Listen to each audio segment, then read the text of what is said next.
नमस्कार दोस्तों, स्वागत है आपका let's crack exam YouTube channel में। फ्रेंड्स, आज है 8 अगस्त और 8 अगस्त के जितने भी इम्पोर्टेंट करंट अफेयर है वो इस लेक्चर में देखने वाले हैं। तो चलिए स्टार्ट करते हैं आज का पहला प्रश्न। पहला प्रश्न है, इंडस बैंक के नए एमडी सीईओ कौन नियुक्त हुए हैं? तो फ्रेंड्स, इसका सही आंसर है राजीव आनंद। ठीक है, ये इंडस बैंक के नए एमडी सीईओ बन गए हैं।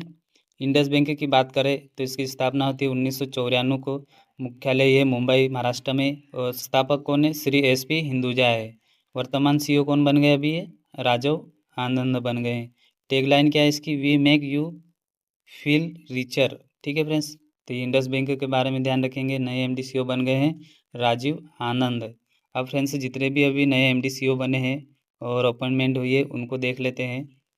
पहला है संजय मल्होत्रा, ये आरबीआई के गवर्नर बन चुके हैं। पूनम गुप्ता ये आरबीआई की डिप्टी गवर्नर बनी है। अनुराधा ठाकुर ये आरबीआई के निदेशक केंद्रीय मंडल के रूप में नियुक्ति हुई है। तुहिन कांता पांडे ये सेबी के चेयरमैन है। ज्ञानेश कुमार ये भारत के मुख्य चुनाव आयुक्त नियुक्त हुए हैं। जय माल्या बागीचा ये भारत के सुप्रीम कोर्ट के न्यायाधीश बने हैं। सोनाली मिश्रा ये पहली रेलवे सुरक्षा बल की महानिदेशक बनी है। शक्तिकांत दास ये प्रधानमंत्री के द्वितीय प्रधान सचिव बने हैं। पुष्प अशोक गजपति राजू ये गोवा के राज्यपाल बने हैं। पुनीत कुमार गोयल ये मणिपुर के मुख्य सचिव बन गए हैं। संजय कौल ये गिफ्ट सिटी के एमडी डायरेक्टर बने हैं। और डॉक्टर पीयूष सिंह ये पराग्वे में भारत के राजदूत बने हैं। फिर इनसे राजदूत से संबंधित प्रश्न आ जाता है एग्जाम में, इसे ध्यान रखिएगा। आगे देखते हैं, आलोक कुमार चौधरी ये एसएसबी के नए डायरेक्टर बने हैं। ठीक है, नए डीजी बन गए हैं। वी नारायण ये इसरो के नए अध्यक्ष है। एस राजराजन ये विक्रम साराभाई अंतरिक्ष केंद्र के नए अध्यक्ष बन गए हैं। टाटा मोटर्स की जगुआर लैंड रोवर के नए सीईओ बने हैं पीवी बालाजी। ठीक है, तो ये ध्यान रखेंगे 2025 में प्रमुख नियुक्तियाँ हुई है। बढ़ते हैं अगले प्रश्न पे। अगला है V200CG कैरी ऑल नामक पहला इलेक्ट्रिक कार्गो प्लेन किस देश द्वारा विकसित करा गया है? तो फ्रेंड्स, इसका सही आंसर है ऑप्शन सी, चाइना द्वारा। क्या है ये? V200CG ये कैरी ऑल एक एयरक्राफ्ट है। ठीक है, इसने चीन ने बना है, चीन की कंपनी है Beihang unmanned aircraft system technology cooperative limited. ठीक है फ्रेंड्स, इसकी क्या खासियत है? फ्रेंड्स, ये दुनिया का पहला ऐसा प्लेन है जो भारी वजन 2 टन को बिना पायलट के केवल बैटरी की मदद से एक जगह से दूसरी जगह पहुंचा सकता है। ठीक है, तो ये ध्यान रखेंगे किसने बनाया है? चीन ने बनाया है। तो चलिए चीन के बारे में कुछ स्टैटिक जानकारी देख लेते हैं। फ्रेंड्स, ये है वर्ल्ड मैप। ठीक है, और ये हमारा है प्यारा भारत, और हमारे भारत के जस्ट ऊपर मिलेगा चाइना। ठीक है, इसकी राजधानी क्या है? बीजिंग है। यहाँ के राष्ट्रपति शी जिनपिंग है और प्रधानमंत्री ली क्वांग है। यहाँ की मुद्रा ध्यान रखिएगा युआन है। ठीक है फ्रेंड्स, युआन मुद्रा ध्यान रखना। और ये एशिया महाद्वीप में ही आता है। यहाँ पे कम्युनिस्ट एक दलीय शासन है। ठीक है, ये इसकी सरकार है। ठीक है फ्रेंड्स, तो फ्रेंड्स ये थे चाइना के बारे में स्टैटिक जानकारी। बढ़ते हैं अगले प्रश्न पे। अगला प्रश्न है, हाल ही में सत्यपाल मलिक का निधन हो गया है, इनमें से वे किस राज्य के राज्यपाल थे? तो फ्रेंड्स, इसका सही उत्तर है उपरोक्त सभी। ये बिहार, जम्मू कश्मीर, गोवा के राज्यपाल बने थे। ठीक है, और अभी ये मेघालय के राज्यपाल थे। चलिए इनके बारे में देख लेते हैं।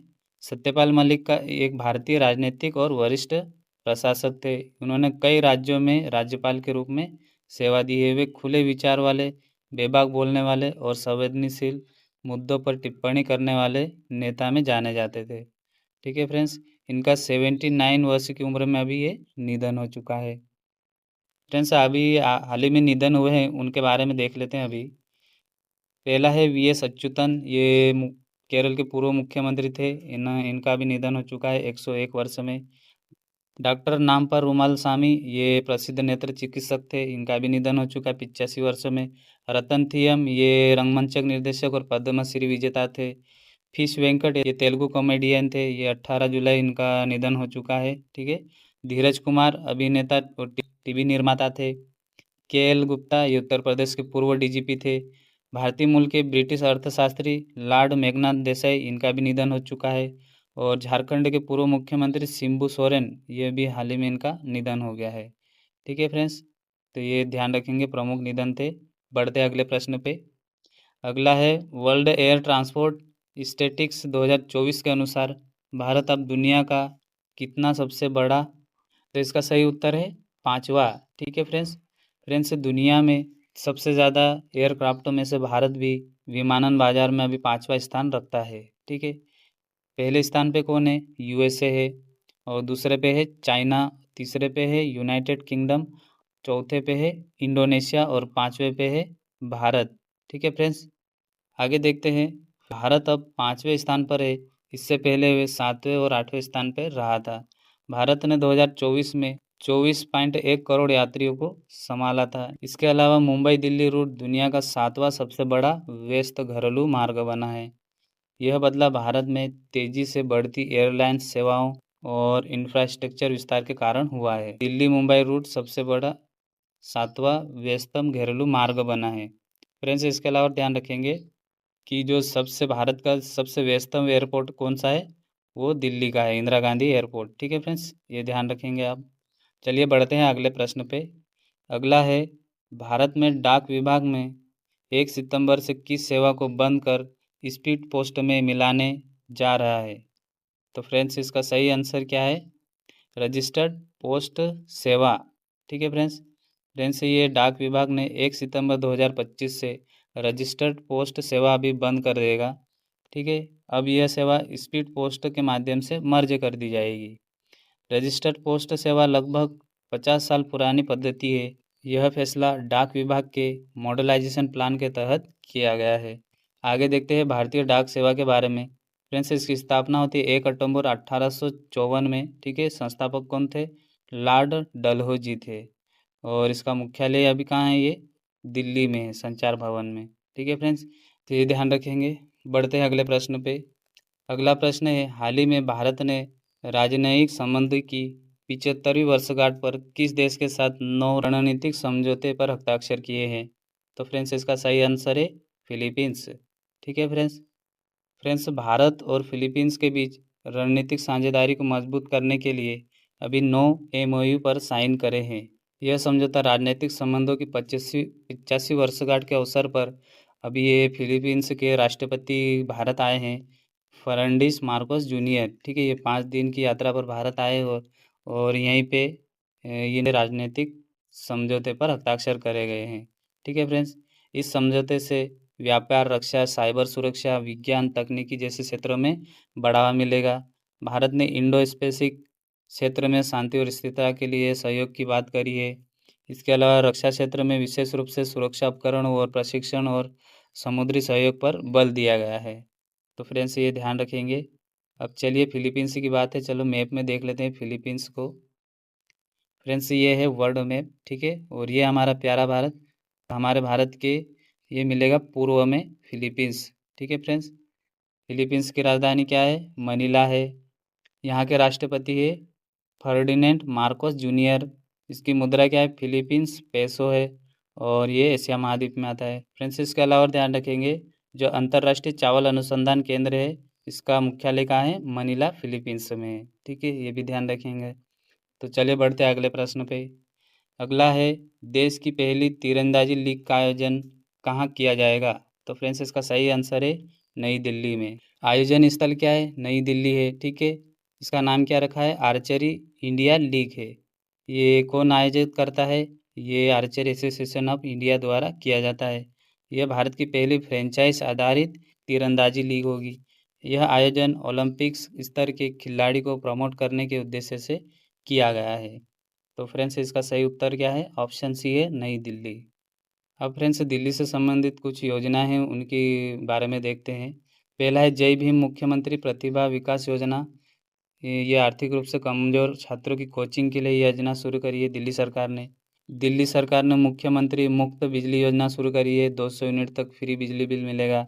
दिल्ली सरकार ने दिल्ली मोहल्ला क्लिनिक योजना शुरू करी है, आम जनता को मुफ्त दवा, टेस्ट और इलाज की सुविधा देगा। दिल्ली में ही फ्री बस सेवा योजना शुरू करी गई है। महिलाओं को डीटीसी व क्लस्टर बसों में मुक्त करने की सुविधा दी जाती है। देश के मेंटर योजना शुरू करी है, यानी ये वरिष्ठ छात्रों को जूनियर छात्रों का मार्गदर्शक करने के लिए जोड़ा गया है। मुख्यमंत्री तीर्थ यात्रा योजना, ये वरिष्ठ नागरिकों को मुफ्त धार्मिक यात्रा कराई जाती है।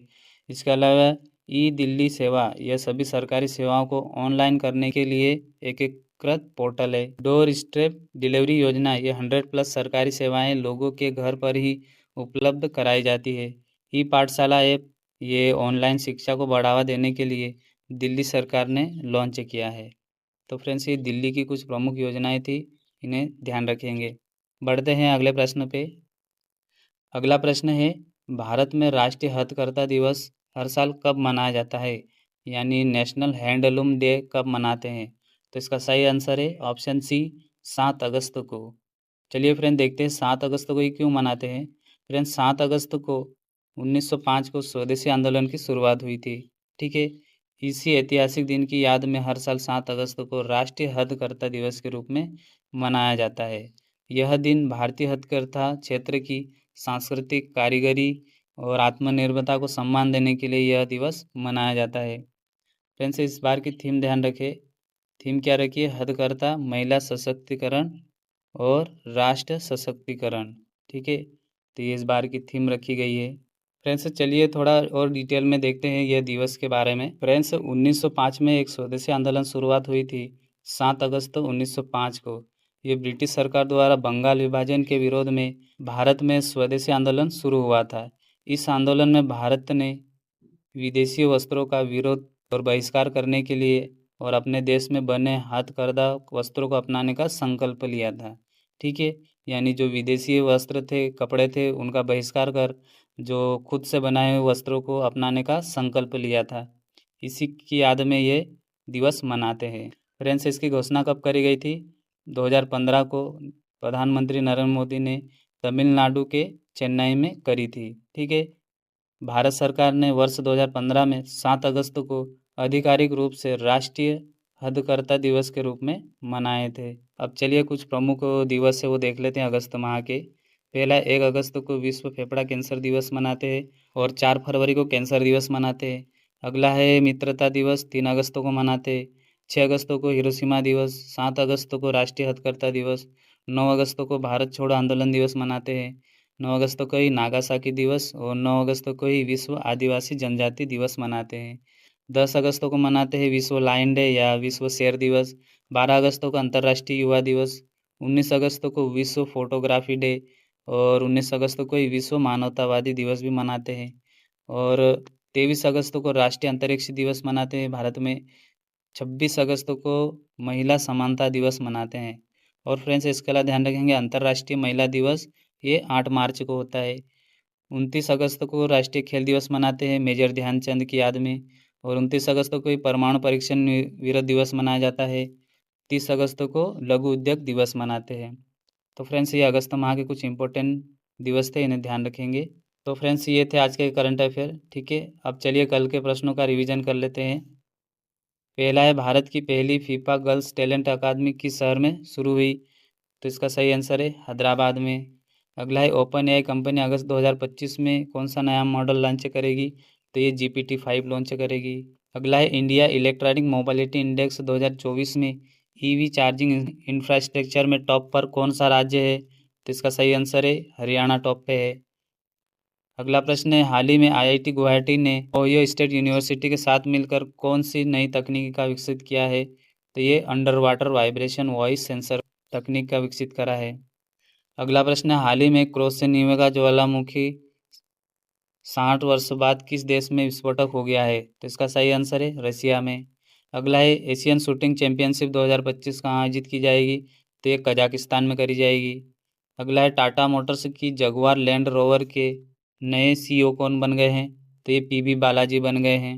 अगला हिरोशिमा दिवस हर वर्ष कब मनाते हैं? तो ये हर वर्ष 6 अगस्त को मनाते हैं। फ्रेंड्स ये है कल का प्रश्न। ठीक है, नीति आयोग के वर्तमान उपाध्यक्ष कौन बन गए हैं? सुमन बेरी बने हैं। और ये प्रश्न है आपके लिए आज। ठीक है, इसका आंसर आपको कमेंट बॉक्स में देना है। तो फ्रेंड्स ये थे आज के करंट अफेयर। वीडियो कैसा लगा? अगर अच्छा लगा तो फ्रेंड्स एक लाइक ज़रूर करना और कुछ डाउट हो तो कमेंट करना और चैनल पे नया आए तो चैनल को सब्सक्राइब जरूर कर लेना। ठीक है फ्रेंड्स, तो चलिए मिलते हैं कल के वीडियो में। तब तक के लिए जय हिंद, जय भारत।